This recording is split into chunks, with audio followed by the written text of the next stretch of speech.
The wind carried a strange sound across the cliffs that night. Not the howl of wolves.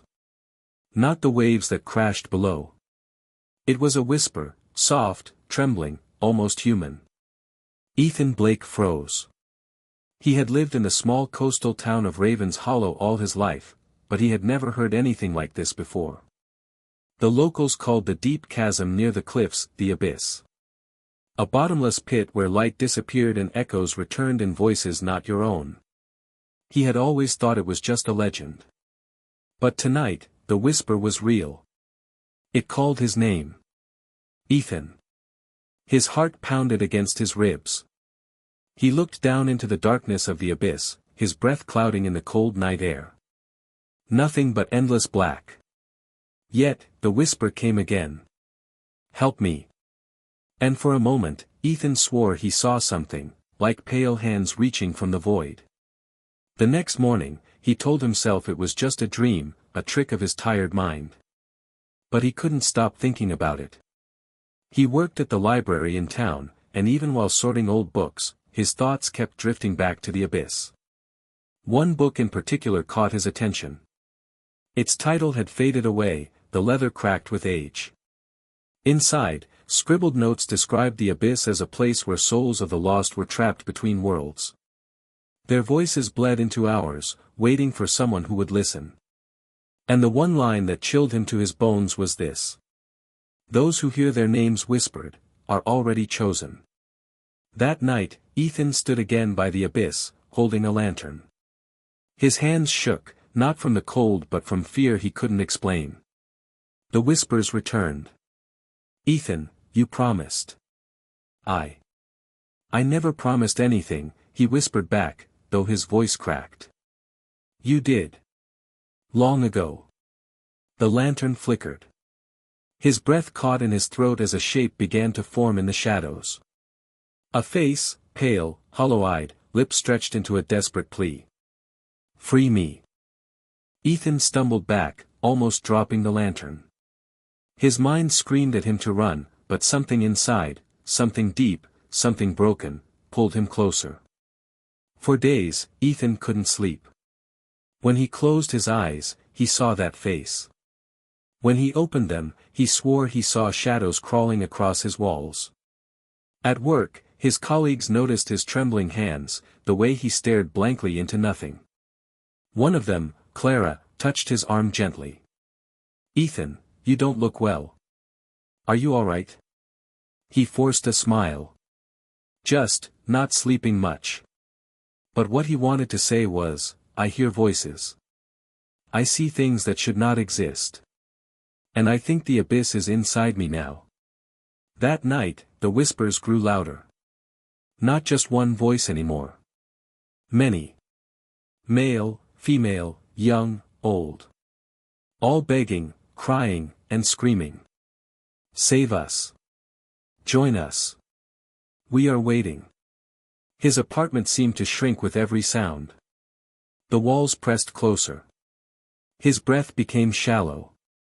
He ran out into the night, barefoot, until he found himself again at the cliffs. And the abyss waited. The following evening, a stranger appeared in Raven's Hollow. A tall man, draped in a long dark coat, with eyes that seemed to know too much. He came to the library and asked for Ethan by name. I hear you've been listening, the man said softly. His voice was like smoke. Ethan's stomach twisted. Listening to what? The abyss. It chose you. Ethan's legs nearly gave out. How do you know? The man leaned closer. His breath smelled of ash. Because once, it chose me too.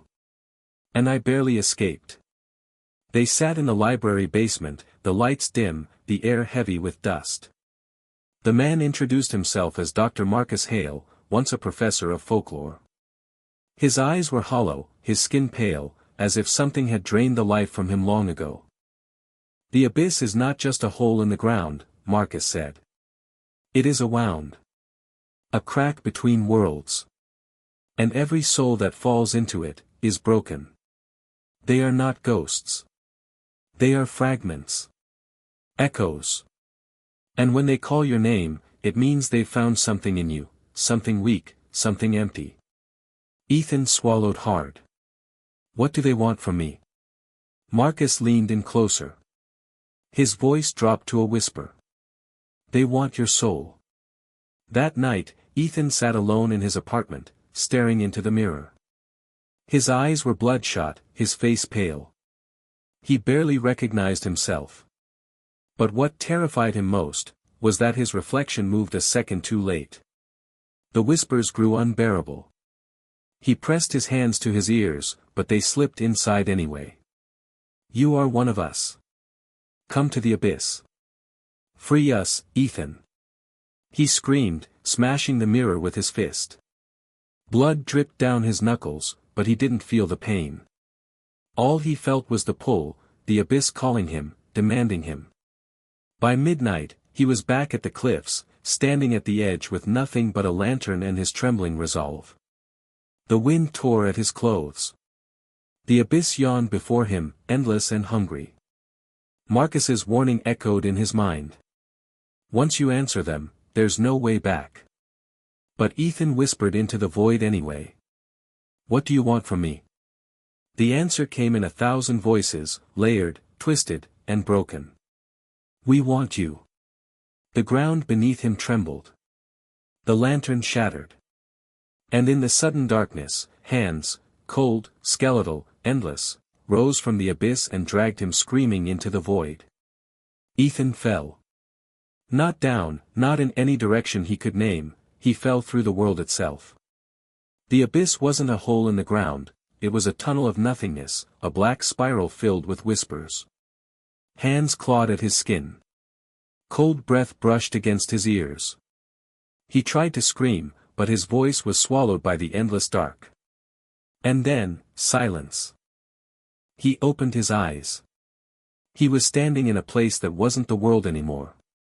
A landscape twisted beyond reason, an endless plain of broken mirrors, fog, and shadows that bled into one another.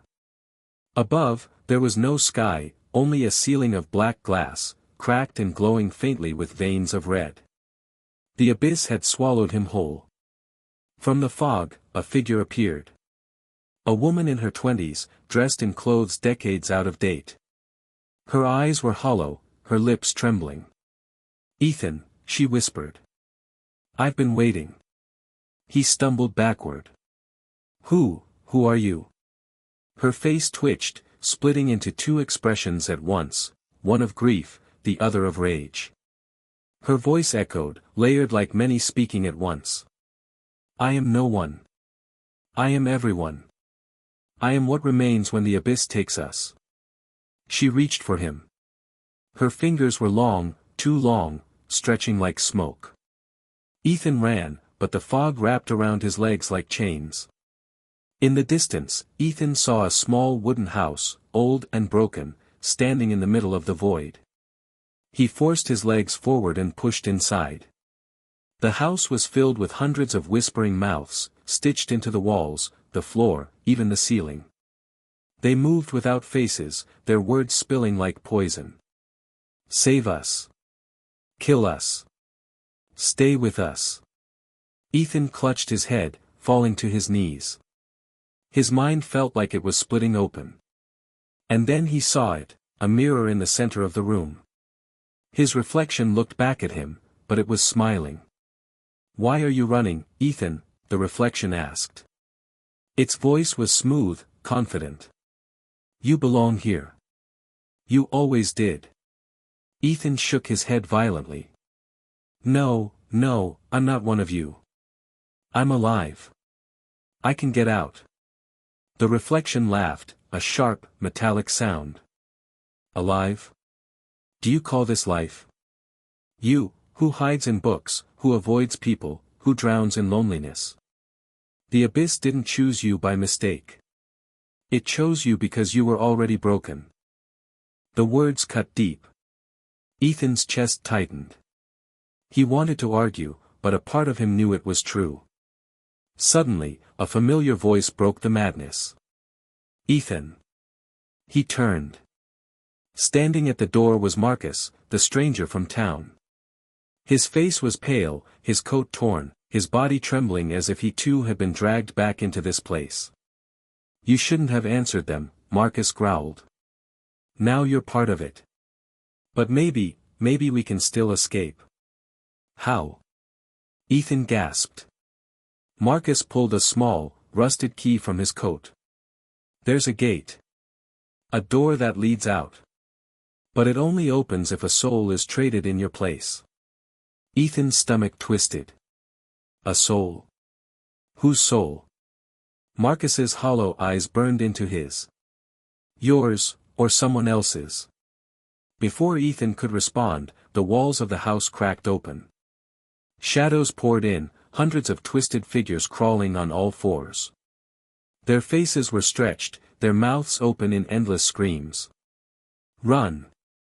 Marcus shouted. They bolted into the fog, the swarm chasing them.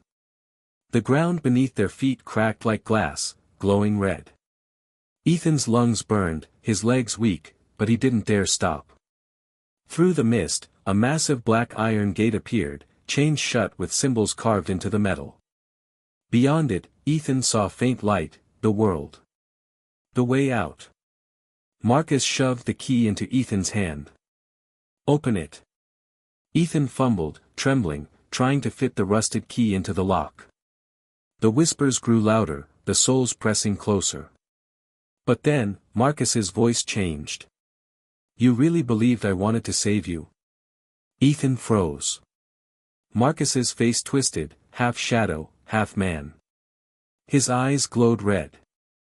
The abyss doesn't let anyone go. It just trades. I escaped once, by feeding it another. And now, it wants you. Marcus lunged, shoving Ethan against the gate. The souls howled around them, reaching, hungry. Ethan's vision blurred. His mind screamed.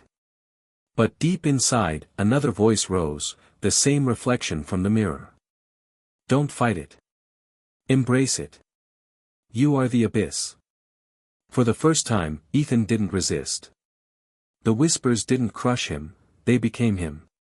His body filled with shadows, his eyes burned with light. He stood taller, stronger. The souls froze, silent, as if recognizing their master. Marcus stumbled back. No, this isn't possible. Ethan's voice was calm, deep, and terrifying. I am not your victim, Marcus. I am what the abyss wanted all along. He grabbed Marcus by the throat, lifting him into the air as the shadows cheered. Ethan pushed Marcus into the swarm. The souls devoured him, his screams echoing endlessly. The gate groaned, chains snapping, light spilling through the cracks. But Ethan didn't step out. He stood at the threshold, staring into the world beyond. The ocean. The cliffs. Raven's Hollow. His home. And then he whispered. No. I don't belong there anymore. He turned away. The gate closed. The light died. Now, in Raven's Hollow, people still hear whispers near the cliffs at night. But they don't call random names anymore. They all whisper the same thing. Ethan Blake. Keeper of the Abyss. And if you listen too closely, you might hear another whisper too. Your own name.